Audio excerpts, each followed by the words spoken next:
Good evening, lovely tubers. My name is the White Mexican, and welcome to Market Watch Investments.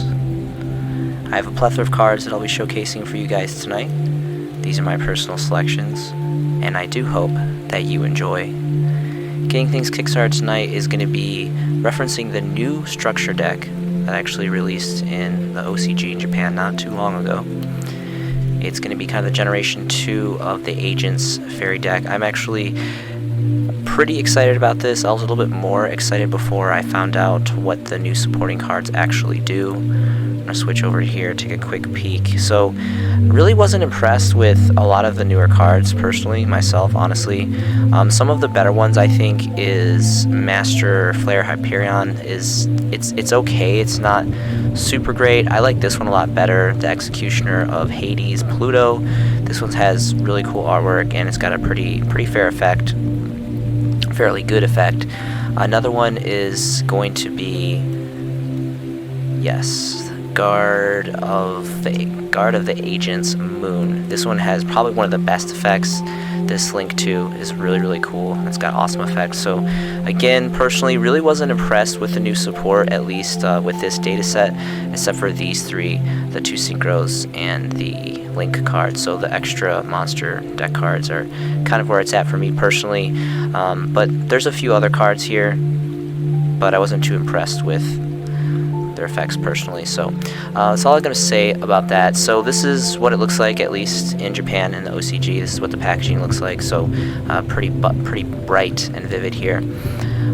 Alright, so Lost Sanctuary, this is the original kind of Generation 1. This is going way back to really great memories for me personally as a player, back in like 2012, 2011 era of Yu-Gi-Oh! If I'm not mistaken. Very old, really great generation and era of the game state. And this was the original deck here. So, I mean, we got Mystery Earth right here, and the original OG Hyperion, plethora of other common stuff. Some pretty good reprints, especially back in the day here.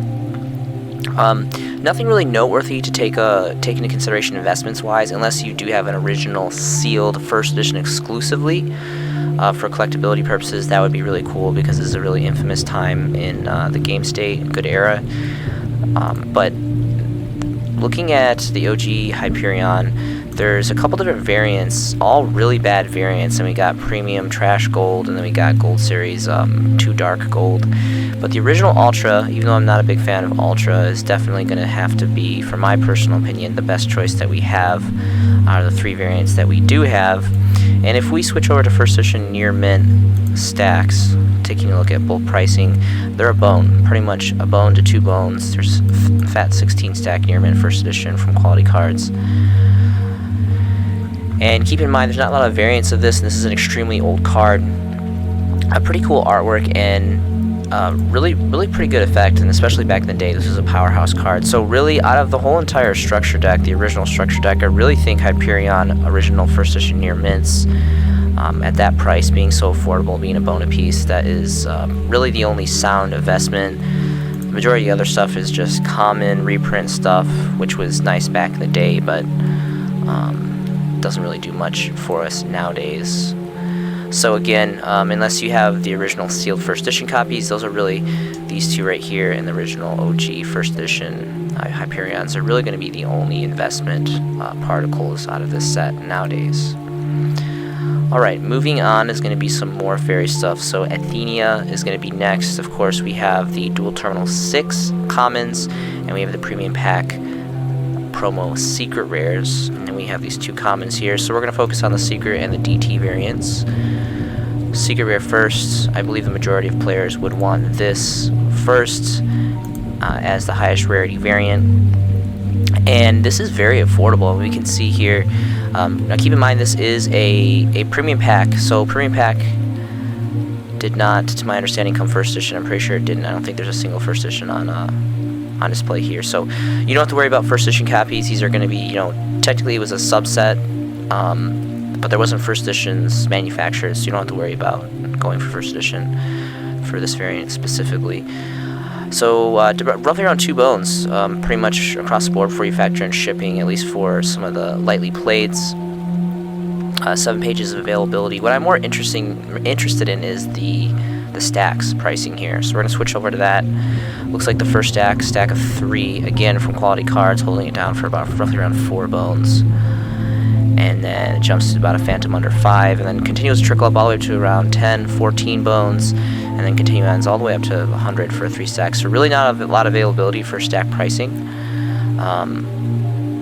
But, you know, significantly more affordable for the non-bulk prices. Amazing artwork, great high rarity of secret rare, and really killer effect. Personally, it's got that duality of 2 effects here, which is really great. And again, just a total babe artwork too. I mean, like, this chick has got like the tri-sphere and this like shiny armor, and you know, it's very very aesthetically pleasing, personally, in my opinion. All right, next is gonna be the DT Commons.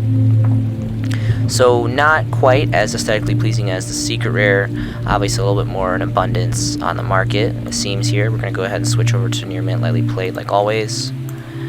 And it is very affordable, under a bone for near mint for quite a while here. Looks like we're already switching over to stacks actually, so let me just go ahead and click that. I'm a big fan of buying in bulk. Buying in bulk is my personal thing. That's why I like to showcase the stack prices as well. I think it's a really critical aspect of investing in this game. So around a bone for an 8 stack here of near mints, and then 16 under a bone. So plenty of availability for stacks. I mean, anything under a bone, that's pretty much a standard set through for these games, cards, and this is so completely up to you, honestly. It's very nice that this is such an affordable price point for even the bulk prices. But again, just all around really great fairy card. Alright, next is going to be Tenthese, Goddess of Light. There's a couple different variants. Majority of them are just common, so 2 other commons, not really much of any interest. Obviously the original is going to be the most sought after, being that it's the highest rarity of secret rare, also going way back in the day to Crimson Crisis, which is a very old set now. Some great history merit behind that. Good age to it. So first edition's near mint, lightly played. Starting market price is going to be about 19 bones for lightly played. Then it's going to jump almost up to phantom under 30 bones for first edition near mints. So again, you're going to see that significant price differentiation between not only first editions but near mint first editions to lightly played first editions. And if we switch over to 3 stacks, get the bulk pricing, it's going to be about 30 bones a piece for this 4 stack here. And roughly around the same price, about 31 for this next stack here. So not a ton of availability for near mint, lightly played first editions, but available. Quite expensive. But again, this is a very old card. It is high rarity, secret rare.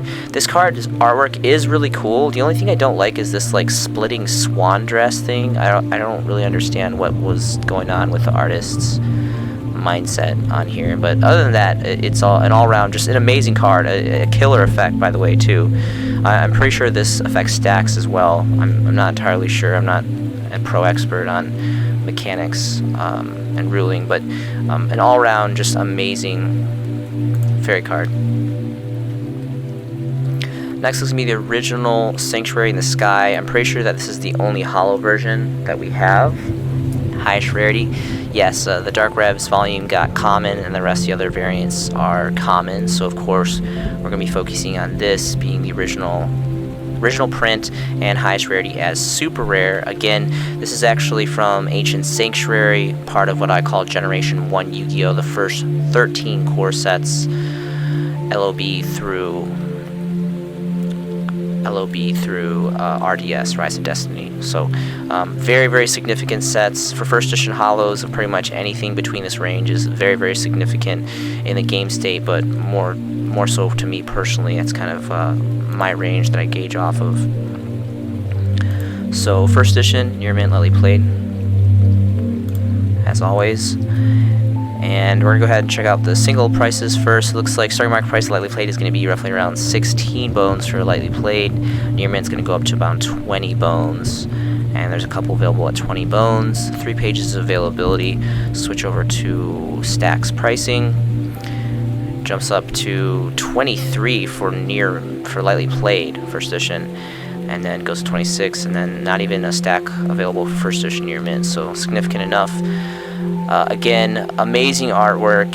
I'm a huge fan of super rares in general, but more specifically Generation 1 first editions is really, really great. Next is going to be Zeratius, Herald of Heaven.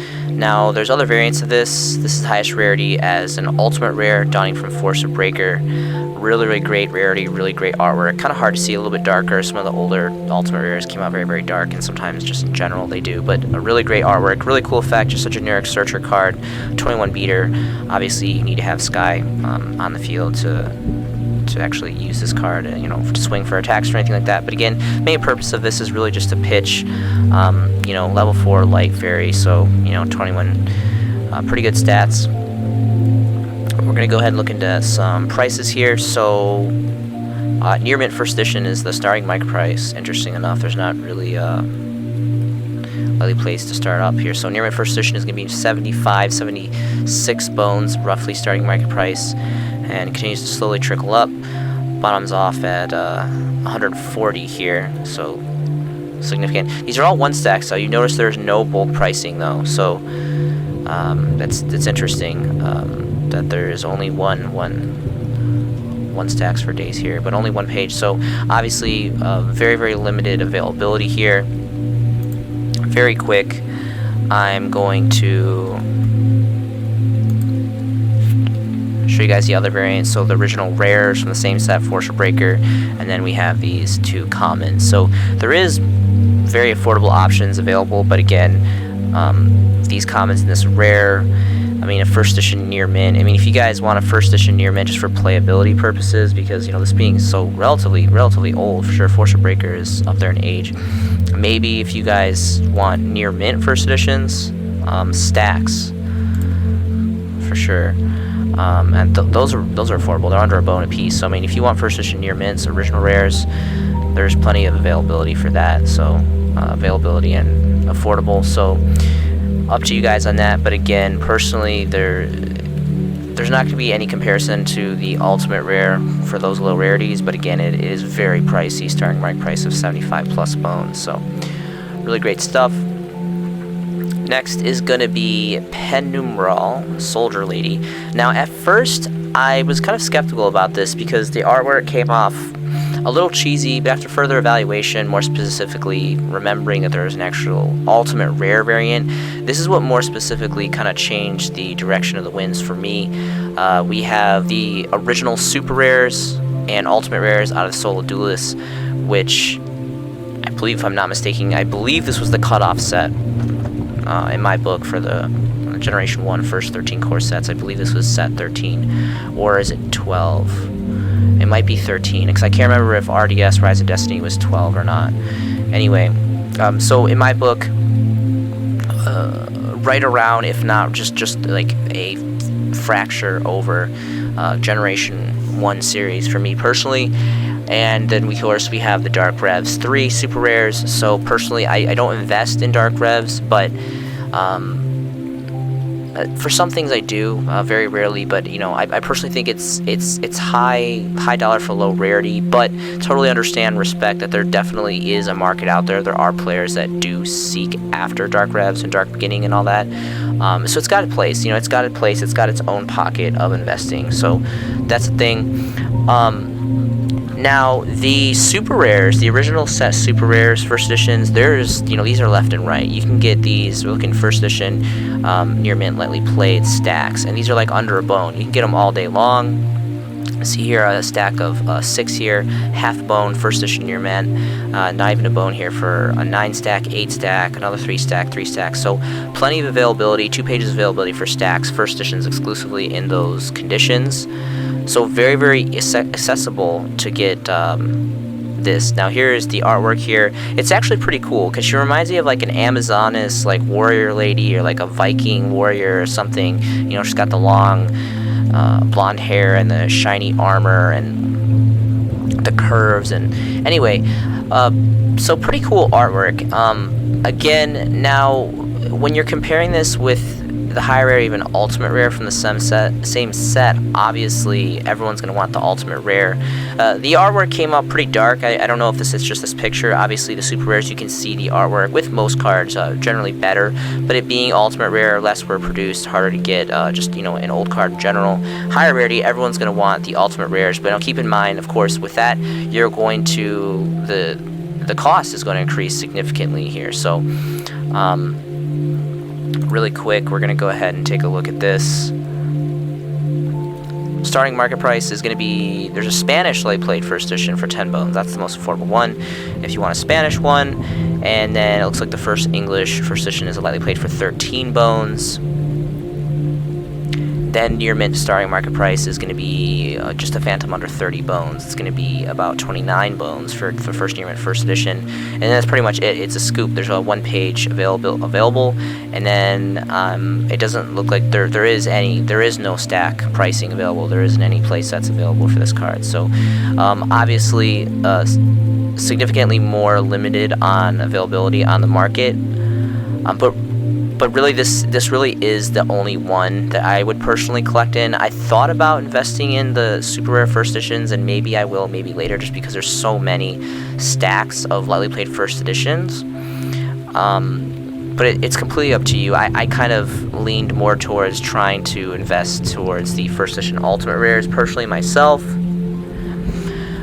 But there is plenty of these available for very affordable, so it's completely up to you guys. Now keep in mind, you know, it is still very, very old in first edition, you know, old school first edition super rare holofoils, so just keep that in mind for the super. Alright, so next is going to be Invasion of Chaos. Invasion of Chaos was, for the longest time, and still very, very ranks very high on my scale for Generation 1 core sets.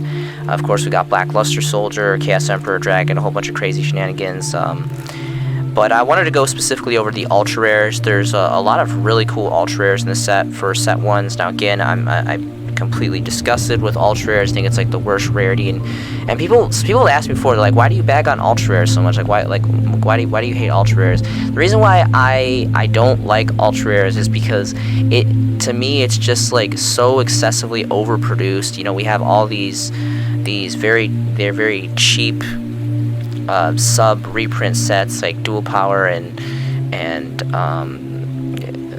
it's just a very overproduced rarity. It seems like everything is ultra rare now, and not to like discredit those sets, it's really nice that we have really affordable reprint sets now. But back in the day, you know, secret rare was the ceiling. You know, we didn't have ghost rare, we didn't have ultimate rare. Well, we eventually got ultimate rare. I think was it Rise of Destiny, I believe, was the first set, course, Gen 1 set that we got ultimate rare. So that's been around for quite some time as well. Definitely part of the Gen 1 history. But we didn't have Starlight rare. We didn't have I don't remember when Dual Terminal. Yeah, Gen 1. I think Dual Terminal was past Gen 1 era as well. So there's a lot more options now than there was back in the primal years of the game, or the original years, and ultra rare was really competitive. It was really hard to get. Nowadays it's just not. It's very overproduced. So anyway, I know that was long-winded, but that's kind of just my personal explanation on why I don't like ultra rares. But so moving on here, some pretty cool variants. So we have a Hobby League 1 super rare, which is really cool, pretty pricey too, between 50 and 40 bones. Dark Revs, again for your Dark Rev lovers. Dark Revs 2 produced an ultra rare variant. We have the Legendary Collection 3, infamous Legendary Collection 3. I am a huge fan, borderline obsessed with Legendary Collection 3 and 4 and Legendary Collection Kaiba. Really, really great sets, more specifically for the first edition Secret Prince, the original OG from Invasion of Chaos itself, and then these other variants here. Personally, I really do enjoy the Secret Rare a lot. Being, you know, the highest rarity, hierarchy-wise, as Secret Rare, this is really cool, and it's definitely one of the top choices for me personally. I think it would go toe-to-toe with the original first edition ultra rares from ILC, from Invasion of Chaos. So we're gonna go ahead and look at these. Here's the effect really quick. You can pause the video if you guys don't really know. It's nothing too crazy. Kind of just, you know, blows up field. Kind of reminds me of like a shadow of Chaos Emperor Dragon. It's really, really cool artwork. You know, the ocean freaks me out. There's a lot of crazy, scary things in the big deep blue. So Really cool, really sinister looking though, so kind of into that. Anyway, 6 bones roughly, before you factor in shipping, is going to be for the lightly played first editions. Near mint, it's going to be roughly around 7 bones. And there's 2 pages of availability, so really not that much available here. A single stack of 5 here from Overdose Gaming, and starting market price is 12 bones, but they are near mint first edition, of course, so there's that. Again, no discredit to the Hobby League 1 super rares. Again, I'm a huge fan of Hobby League, more specifically for the parallel ultra rares. And then Dark Revs, of course, for your Dark Rev lovers. But all in all, my personal favorite is going to be the Generation 1 original print, first edition, Invasion of Chaos. Ultra Rare, so going back to the Ultra Rare thing, so there is some Ultra Rares that I really do enjoy, like Dual Terminal Ultra Rare, Duelist Saga Ultra Rare, still to its own merit alone, the only set that has that kind of like lightsaber looking Ultra Rare foiling. And of course, Generation 1 first edition exclusively ultra rares. So my personal book, even though I really do like the Legendary Collection 3 secret rare first editions, I think this one's going to take the cake for my top slot, just being the original print and being part of the Generation 1 era of the game. Lightly played is going to be roughly around 17 plus bones, and then if you want near mint first edition, there's 2 pages of availability here, and then near mint is going to be roughly around 24 bones when you factor in shipping. And it looks like there is some stacks available. There's a single stack of 3, starting market price for 19 bones for the only stack available here on the market. Again, really great nostalgic old card, cool artwork, and plenty of variants to go through there. Next is going to be Guardian Angel Joanne. So we have the Dark Revs super rare. They didn't mirror it like most of these other ultras where they just kind of copied from the original set, copied the rarity over. Super rare from Dark Revs, and of course we have the original ultra rares out of Invasion of Chaos. And then we have a couple of, there's a mosaic rare here. I think this is like a black rare, battle pack variants, and then a plethora of commons. So we really wouldn't. I like Starlight Rare. I don't like Mosaic Rare. Mosaic Rare comes off like this blurry digital pattern. It's kind of like a cheap version of DT. Like it wants to be DT, but it didn't really quite make the cut. My personal opinion would be the original print variants. This is very vivid, bright. I love how the color choice, the orange, the gold, the yellow, the gray, just blend very, very well with the golden letters of the ultra rare rarity. Really great lighting in this card. Great artwork. I'm into like heaven themed stuff. It's really cool. Alright, so we're going to be looking, of course, at first edition near mint lightly plaids. And this gets up there in price pretty quick. This is extremely old. Starting market price is going to be roughly around 18-19 bones for lightly played, single stack.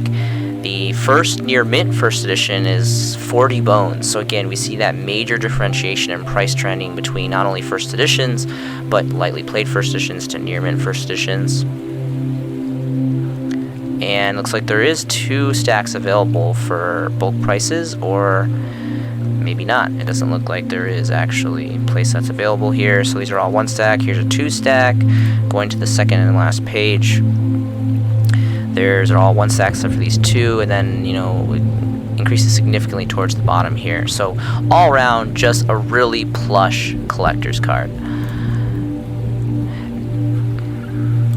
Alright, so moving on, we have Strike Ninja. So we have the Dark Revs 2, mirrored ultra rare variant, the original OIC, OG print, and then super rare from Shadows of Valhalla. Really, really cool set. I love this. Was a really great reprint set. This donned Super Ash Blossoms, which those first edition are my favorite, one of my favorite variants. I mean, obviously for collectability purposes, I collect the original secrets first, but for playability purposes, the first edition supers are aesthetically just great, and they work. They get the job done in a duel. So really great stuff. All right, so we're gonna take a look at the original Generation 1 Invasion of Chaos variants. Now, I've never played ninjas, don't really know much about their mechanics or how they run, but they have some really cool cards. Like there's a Secret Rare Tin promo variant of Hanzo. There's also original Ultimate Rares, which look really, really great. I personally have collect both the Secret Rare Tin promos and the first edition Ultimate Rare variants. really great artwork, really great rarities. Cool effect too. Alright, so Strike Ninja, again, really cool artwork, really old. Part of the Generation 1 collector's range here. So starting market price for lightly played first edition would be 18 bones. And then if you want a near mint, there's only 2 pages of availability here on the TCGP. And the first near mint is actually 50 bones. And then this one's around 51 for a 2-stack. And I didn't see any bulk pricings. I don't think there was. Yeah, these are all 1-ofs and 2-ofs, so not even bulk prices available for this. So very limited on the market. Next is going to be Black Tyranno. So Tyranno, really cool. Again, so following the trend, they mirrored the ultra rare hollow foiling over to the Dark Revs variant. They have the original ultra rares from ILC, and then 3 other common variants. So we're gonna go ahead and take a look at the original first edition variants. Another reason why I prefer the original series, original print variants over the Dark Revelations or Dark Beginnings is because those sets didn't come first edition. They weren't produced, manufactured in first edition variants, which is understandable. I mean, they were reprints, and I think originally Konami decided to kind of use Dark Beginning and Dark Revelations as for players to have access to more of the more popular cards, kind of have a second run on them to kind of resale value and all that, make them more accessible. But the majority of the times they reduced the rarities, they made them lower rarities. If not, some of them were mirrored to the same rarity, but the majority of them were reduced in rarity hierarchy. But that's the only thing. So it makes sense. I mean, that all across the board, the Dark Beginning and Dark Relation sets were not manufactured in first edition. So okay, it doesn't matter that we don't have first editions. But me personally, that and the factor that the original ones are older and they are like the original opportunities that we had to get these cards, and I just first edition stamps are very significant to me personally. So that's another reason why I prefer to collect the original prints as opposed to the Dark Revelations or Dark Beginning variants, even though there's probably even less on the market. And I feel that for some circumstances there's less Dark Revelation reprint variants on the market, but that's no here nor there. So starting market price is going to be 14 bones for lightly played.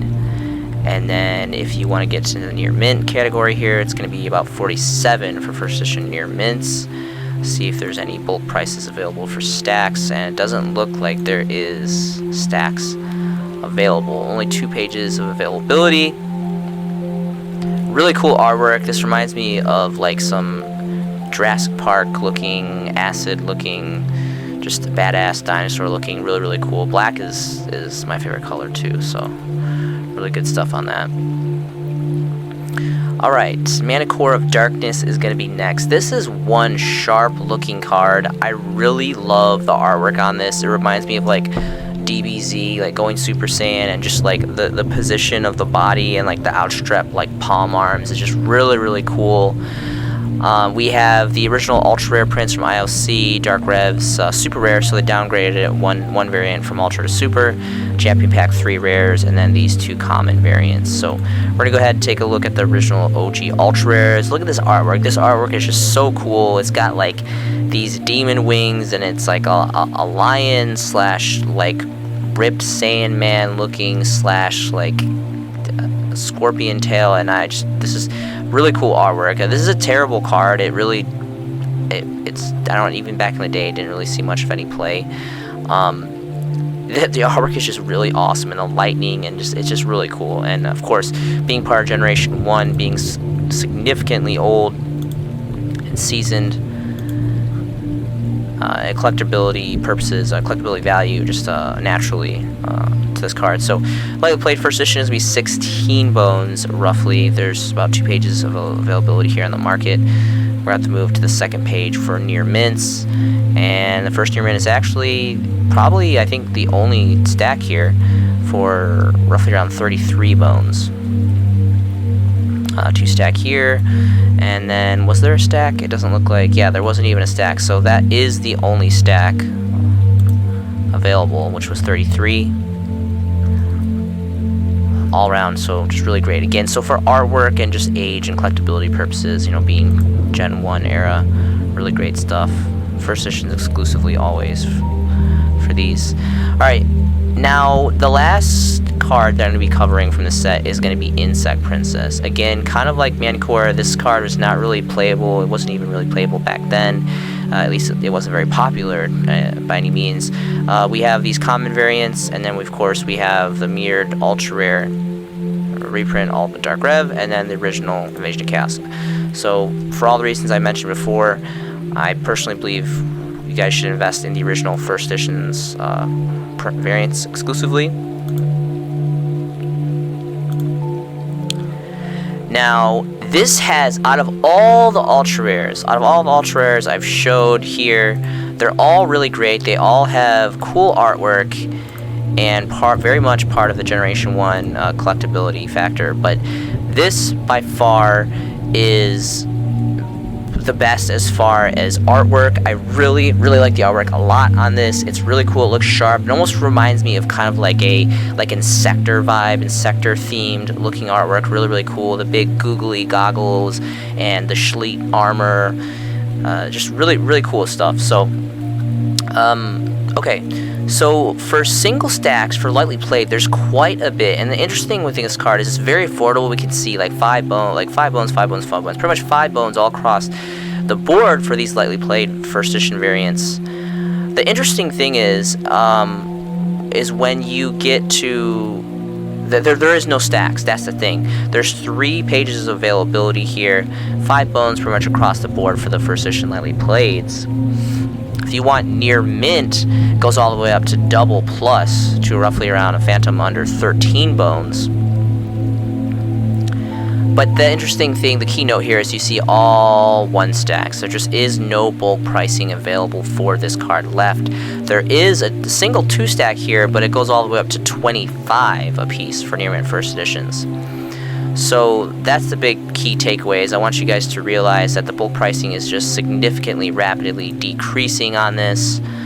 I would not be surprised. I mean, it's kind of annoying because you got pretty much hit for shipping almost every time, but I'm pretty sure relatively soon these single stacks of 5 are going to be eradicated from the market quite quickly. You can check other platforms, maybe eBay. I really only check eBay and TCGP, and there's just not bulk stacks available. It's just a very old card and very much part of Generation 1. So by far the MVP of ultra rare variants is going to be Insect Princess, exclusively from Invasion of Chaos.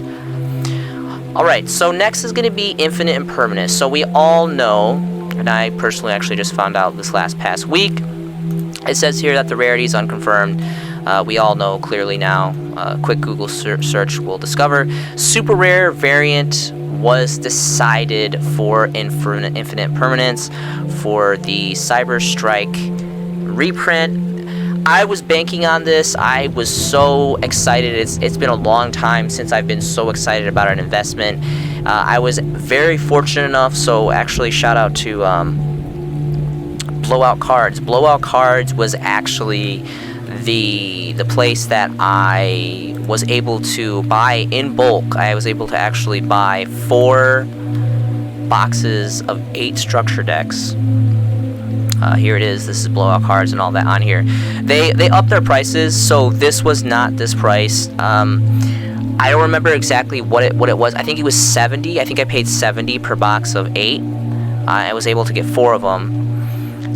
But it was around 70 bones roughly. So I know that it was under 10. So the standard market price is 10 per structure deck, but at mine when I did the calculations, it came out to like 8 something a structure deck. So I got even less than the standard 10 bone per box per structure deck, which I was really excited about. It just kind of, as soon as I was like scrolling on Facebook and I found out that they were confirmed impermanence as in the TCG, and I just went in and I checked like Amazon and eBay and TCG Player, and I looked all around, and I probably did like 15-20 minutes researching. Was able to find out that they were selling these for an extremely great price, and I was able to pick them up. But I bought all 4 boxes, and then they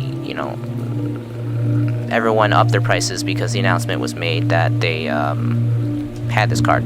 I was banking. Now all of us knew that it was confirmed. Obviously, you know, we didn't get Lightning Storm, but we got this, and we got it in super rare. At the time when I made the investment, I was not aware that it was going to be a holo. I think the majority of us were kind of assuming off of past operations that Konami was going to produce this in common as a structure deck reprint, as they normally do for significant reprints in structure decks. But we were fortunate enough. It was a gamble. I risked it, and this was a gamble that paid off. I'm really, really excited, and I'm so thankful and happy that Konami decided to produce this in super rare hollow foil variant. Really, really great. So yeah, pretty much 10 bones across the board. I mean, you see, I mean, there's a crazy abundance. The set just dropped, so obviously there's naturally plenty of on the market. Interesting to note, so this is 10 bones on the market now. And the thing is, my personal prediction, you know, that because this was produced in hollow foil, being super rare, which was really great, I really don't, maybe like 7-8 bones at the most. This may drop down to 7-8 bones at the most, or at the least. I really think this 10 bone price is really gonna be like the standard for this card. Eventually, I do believe it will increase. I think initially it'll go from 10 all the way down to roughly around 7. I really do not foresee this card going. This is just an amazing generic control card that can be ran in any deck build. And it's just very, very diverse and, you know, highly popularized. And I see this going over time as Cyber Strike goes away and it's out of production. And again, my personal white Mexican theory is structure decks are extremely critical for light investing. If you want a quick, affordable investment to bank on, pre-order structure decks before they come out, and try to get them under the, you know, the 10 bone market price for structure deck, and get them, you know, get boxes of 8 sealed, first edition exclusively, and just hold them. And around the year mark, after they go off the market, they start to increase in value. You look at every single structure deck that's really ever been made, and it's about the year mark is when they start to accumulate value.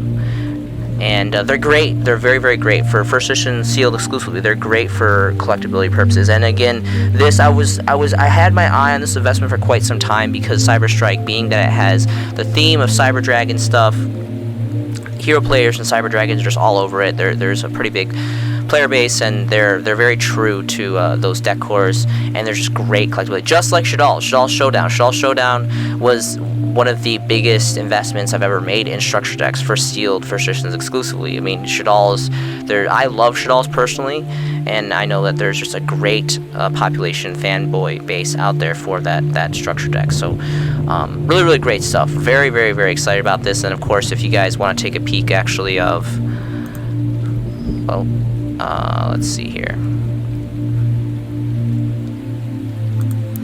I just wanted to show you guys a better kind of picture. So pretty crisp, pretty clean. Again, I'm still so excited that they finally gave us super rare variants. Really, really cool. I'm so ecstatic that they gave us super rares as opposed to common reprints. Alright, so really quick, I just wanted to go over Dark Witch. So it's been a while since I've covered an OCG Japanese card. This card has really cool artwork. Obviously, it has the original uncensored artwork. We can see here, you guys can clearly see why this was censored here for us in the TCG. Now, granted, we have the Lost Art promotion going on. It's been going on for a while. Every couple so-and-so they release. But they're all produced in ultra rare, which was, I think that was a significant blow to the desire. Now, I understand that, you know, there is some value and there is a market even for them being produced in ultra rares for the Lost Art promos. Me personally, I'm not about it. Sometimes they make some really, really terrible decisions on what they uncensor back to us, but some of them are really good, like Dark Magician Girl classic. It sold so well, we ate it up so much that they actually did a rerun for Dark Magician Girl. Same variant, same rarity, everything, which is pretty crazy. Just a different set number. So a pretty cool card. And now, interesting enough, I'm pretty sure, I don't remember, I think this is still a solo print in Japan. and I apologize, this is going to eat up a little bit of my time, but I wanted to kind of show you guys. I know I've showcased this before. So this is the official Konami website. This is such an amazing resource. If you guys are interested in doing blending investments between the TCG and the OCG, this is really cool. You can go to card database and you can flop between OCG and TCG, which is really fun. Alright, card search, Dark Witch. So here it is. And yes, so it was a solo print. Well, there's Magic Ruler. It's interesting how it says MRL Magic Ruler, but then says Spell Ruler. So obviously we know that there's two variants to this set, Magic Ruler and Spell Ruler. So a solo print for us here in the TCG, and I'm pretty sure that it was a solo print as well in Japan. So this is the kanji for Nihongo, Japanese language, and yes, it is a solo print in the OCG as well, Magic Ruler. So really cool that still is insanely old, Generation 1 era card, and still to the day a solo print. So that makes this card significant to me. You know, roughly around 5 bones, 5-6 bones per inch across the board. I don't know where you guys get your foreign cards. eBay is a pretty popular format. Between TCGP and eBay, those are kind of my go-to. So just wanted to showcase that really quick. Next is going to be Materia Beast. So by far, I believe that this is one of the greatest synchro cards, one of the greatest control synchro cards. This and the legendary 6 Samurai Shien are just by far, like, I really love those synchros a lot. And it's very unfortunate that a lot of the rarities that we got of the variants of this card are just terrible. Reprint Ultra, 2 Dark Gold series, terrible gold series. Secret Rare, the original Secret Rare prints from Hidden Arsenal 2, pretty cool. Of course, DT Ultra Rare, amazing, being DT, discontinued, just high rarity of Ultra Rare in general. But it's kind of interesting that we didn't really get much of any other better, I don't even really know. I mean, we have Ultras and Secrets, so I mean, I don't know, but I'm surprised this card hasn't become an ultimate rare yet. I know that it's not generic, you need Earth and Earth, but still, this card is such a powerhouse control card.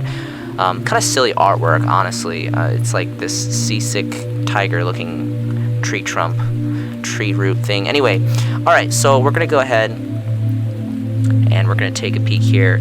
Now, keep in mind, even though this was a subset, there is very much first edition and unlimited copy variants, so you're going to make sure you want to mark that first edition stamp. Lightly played first edition is going to be around 12 bones, and then near mint is going to go up to roughly around 13. And then it looks like there is 3 stacks available. Interesting enough, a fat stack of 19 is not that much more than the single stacks. It's only roughly around 14, a phantom under 14 for a stack of 9 from big city cards, so that's interesting. You don't really see that. Usually the price increases significantly for the stack bulk pricing. So interesting enough.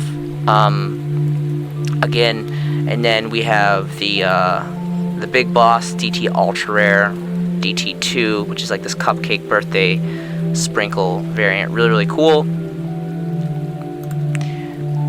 And there's actually only moderately plated near mint. There's not even lightly plates available here on the market. And starting mark price is pretty much 100 bones. Starting mark price for near mint, and across the board pretty much is 100 bones. There's a few available here, but they're all 1 stacks again. And to no surprise, this is one of the most iconic synchro cards. I don't want to say iconic, just playable synchro cards by far. Just a powerhouse card. Alright, next is going to be Evil Swarm Exciton Knight.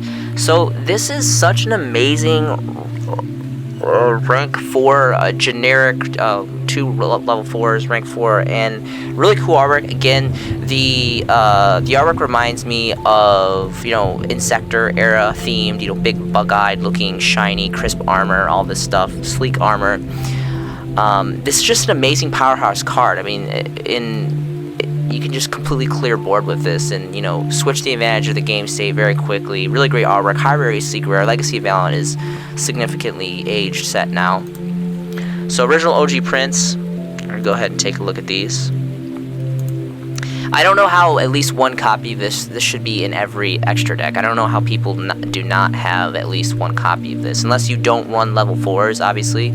But if you have level 4s, it's one of the most used levels of monsters ever. So, alright, so roughly around 13, roughly around 13 bones for lightly played first edition copies. There's actually a stack of 9 here for these lightly played first editions. And then near mint is roughly around the same, 13. 4 pages of availability. We're going to go ahead and take a look at bulk pricing here. Switch over to stacks.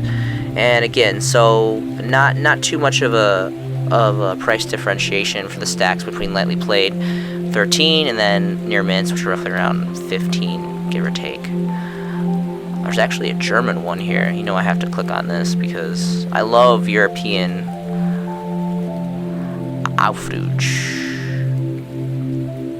If you guys can speak Sprechen Sie Deutsch, really, really cool. I love Italian, French, German stuff. It's really great. Anyway, alright, so we had the mirrored Secret Rare variant. Now, keep in mind that something that was interesting about the 2014 Megatins, the Secret Rares that came out in the 2014 Megatins, even though they're mirrored rarities, they are different. So the Mega Pack variants are very like predominant and like chunky and like very deep secret rare foil, as you can see. Brighter, almost looks like a grayish color, where this is like more of like a lighter, like baby blue-ish looking color. So different variants, same rarity, but just different variants of where you can see it's a lot more predominant, a lot more messy and kind of distorted here, and just kind of in your face, aggressive secret rare. So that's interesting to take note of. These are significantly more affordable. These are roughly around 6 bones, roughly 6 bones for factor in shipping. Fat stack of 10 here for near mint first edition for roughly around the same price, roughly around 6.5 bones. So I wouldn't really discredit this, even though for collectability purposes the original prints are going to hold more value and they're harder to get and older. This is still almost just as old as the original prints. And same rarity, same rarity of secret rare, and still all around for all intents and purposes, playability is going to be the same in a game. Again, we're going to switch over to stacks, so we have, I guess, this one again for roughly around 6-7 bones, a stack of 10, and then it's pretty much 7 to 6 is pretty much the range for bulk pricing for the reprint. So I would not discredit this. This kind of reminds me also of like Draco Sack. So Draco Sack was roughly around this era too. It was either Mega Pack 14 or 15, I believe, that Draco Sack came out of. Mecha Phantom Beast Draco Sack. And again, you'll see the differences between the secret rare variants in those cards as well. Alright, next is going to be Monster Theseus. So, I talk about this card a lot. I really believe in this card. This card has great artwork. Only 2 variants. The original Raging Tempest, Secret Rares, OG prints, and the 2017 Megatin mirrored Secret Rare reprints. Now, these are significantly more affordable for the reprints, obviously, naturally. So it's kind of completely up to you. There isn't really a lot going on for this card. You have the popular misprint of the ones that there is the factory error where they're not tuners. Those are pretty cool. There's actually one on here. I think it's the reprint variant. That was a German reprint who didn't have the tuner printed, which was really cool. That it was a reprint and, not a reprint, that it was a misprint, and that it was also European German. It was really cool. So, but for this, it's got badass artwork. I love the artwork. It's got this, like, pirate, again, like, I got a really thing for, like, sea monster, like, sea creature, like, dark, like, evil-looking sea creatures, I guess. Sea monster Theseus. Anyway, great artwork, and it's cool how it had that whole, like, misprint session, and anyway, a high rarity secret rare. And again, Raging Tempest was most known obviously for Zodiac Dawn from this set, and for quite some time was the bee's knees in the metagame, but we don't really talk about that. Roughly around 3 bones for your factor in shipping for lightly played first editions, and that goes to about 4 for near mint. 6 pages of availability. I guess we can go to 4 or more. It's interesting that it's not 3 or more on here. I guess there isn't 3 or more. There's just 4 plus. And then that's where we see kind of a significant increase. It goes up to roughly around 7 bones, and then 9 for 7 for the 6 stack, and then 9 roughly around 9 for the 6 stack, and then 20 for this 55 stack. So it increases significantly, like naturally, with the bulk prices. Now, 2017, obviously they didn't have the variant. The secret rare foiling was the same. They actually didn't change up, or the printing presses were working effectively, or however you want to put it. This is the, actually that's not the, here's, we've got an Italian one. I'm trying to remember. I wanted to show you guys really quick because there's a German misprint on here, which looks really cool. It's very expensive. Obviously they marked it up for the misprint value, but it looks really cool. Let's see if I can see it.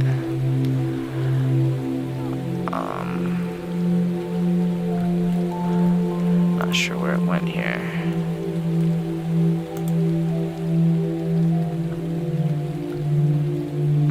So there's an Italian one for 5. Now remember, these are the mirrored reprint variants, not the original. This one buy it already? Not sure.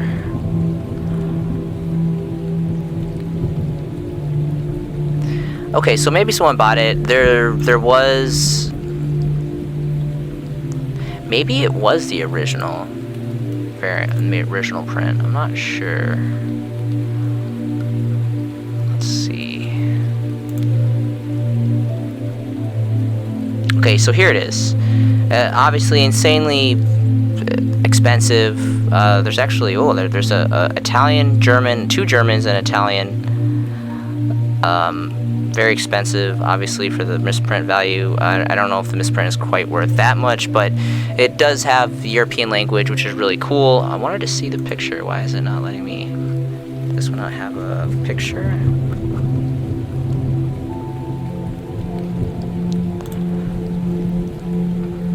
So this looks really cool. Obviously, there's no tuner, which is pretty cool, and it's in Deutsch German, which, you know, I'm into. It's pretty cool. So anyway, all right. So moving on, we have some Ice Barrier stuff. Dance Princess of the Ice Barrier is the original super rare variant, other variant, which is the common from the structure deck that came out not too long ago. Pretty cool artwork. This card is pretty cool.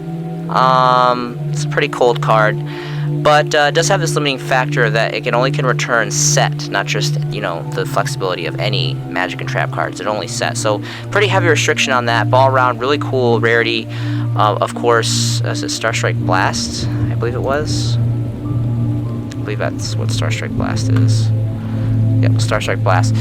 Being, you know, this or Star Strike Blast, and what was the other one? Stardust Overdrive. I get these confused. There's one where there like was not, they didn't have a special edition, so like they're all first edition or something like that. I can't remember exactly what the story was, but there's kind of like a limiting factor for one of those sets. Alright, so this is lightly played is gonna be roughly around 8 bones, pretty much all across the board, and then if you want near mint, it's gonna be around 10 bones. There's a stack of 8. Probably going to be the first we have here. So yes, near mint first edition is 10 bones, stack of 8. And then there is 1 page of bulk pricing available. Moving on is going to be Medium of the Ice Barrier. Really sad they didn't make this super. This totally should have been a super rare. More specifically for the dual terminal variant. Now, of course, there is other variants. They're all just commons, though. Well, actually, there was the super rare. So I wouldn't discredit the first edition super rares. Those are pretty nice. Obviously, very affordable, pretty much like under a bone. But ideally, even though it is common, it's not really common. It's dual terminal common, DT2. So birthday cake sprinkle variant's really cool. And this has actually gone down. It had some hype. I don't remember how long ago. It was quite some time ago. It kind of saw some interest. And it went up all the way to like around 15, I think 15, 20 bones. Now, obviously, it's calmed down a lot. I mean, that was quite some time ago. Lightly played variants are going to be roughly around 4-ish bones. And then near mint's going to be roughly around 4-ish 5 after you factor in shipping. If we switch over to bulk pricing, we have lightly played for 4 for a stack of 6. And then roughly around same price, 4 bones for a stack of 3. And 5 bones for a fat stack of 28. 1 page availability on that. Interesting artwork. I don't really know what's going on here. This is this background. He's got an interesting stance here. But the effect is what all around, which really takes the cake on this. It would have been cool if it was level 8. I'm a really big fan of rank 8 XYZs, but it's a level 7. So we have like Big Eye and like Draco Sack. I believe those are rank 7. So you can use like her with this. Water Spellcaster, 22.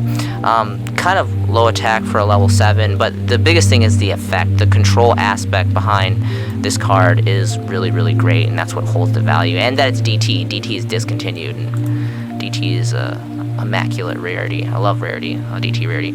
Alright, so next is going to be Zero Dragon of the Ice Barrier.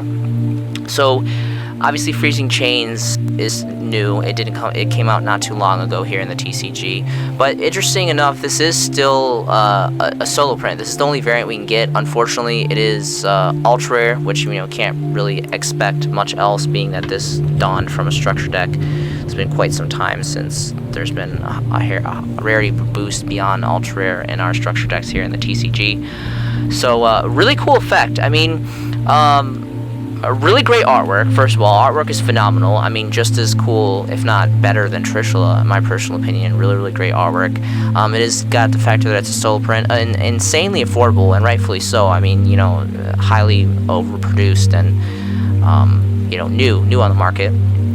Roughly around 2 bones, pretty much all across the board for near mint stacks. But an all-around really great card. If we get a secret rare variant, that would be something that I would be interested in looking into. Again, the only thing this card, the two things that this card has going for it, it is a pretty powerful card. It's got really pretty good effect. Not terrible to bust out, but it takes some time to come out. Really great artwork, and it's a solo print. Unfortunately, the biggest hit is that it is an ultra rare in my personal book. So something to look out for. I would personally wait until if we do get a secret rare variant. I think that would be like in one of the Battles of Legends or something. If they make this a first edition secret variant, I think that would be the one you want to invest in. So the last card that I have for you guys tonight is going to be Wabaku. Interesting enough, this card never came out of an actual core set or a set in general. It was really originated way back in Generation 1, the original Generation 1 Star decks, Yugi, Pegasus, Joey, and Kaiba, which is actually where... Oh, it actually didn't come from Kaiba. Interesting enough, it only came from Yugi, Joey, and Pegasus. For some reason, Star deck Kaiba did not get this card. And, so check this out. 12 different variants of this, and they are all common, except for Dual Terminal 3, which is still technically common. I love this card. I think this card is significantly not undervalued, it's just underplayed. This is such a generic, amazing, I call this the kind of turn 1 of life. This really just kind of gives you a turn to really reevaluate and kind of recalculate your strategies in the game state. This is a Dual Terminal 3 variant, Dual Terminal 3, so polka dot sprinkle looking variant, really cool. Okay, so near mint, lightly played.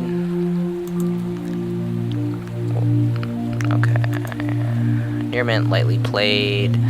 Roughly around 11 bones, starting market price for lightly played, and then 14 bones for near mint. Only 1 page of availability. If we switch over to stacks, again, pretty much the same ones, 11 and 14 for near mint lightly played stacks, and then bombs out 20 for a playset of near mint. So not a lot of availability for bulk prices. Obviously, great artwork. I love the artwork. I love this Generation 1 artwork is so great. If you don't want to pay for the Dual Terminal 3 variant, of course, first I would go for the starter deck Yugi one, because I'm just a big Yugi fan. But if not, first editions exclusively, of course, and then Star Deck Joey and Star Deck Pegasus. Just out of curiosity, I'm interested what the market price is for near mint lightly played first editions. These are actually pretty good money. 10 bones. So near mint start market price 10 bones, near mint first edition for a 1 stack, then goes up to 13, and then significantly increases to 31 plus.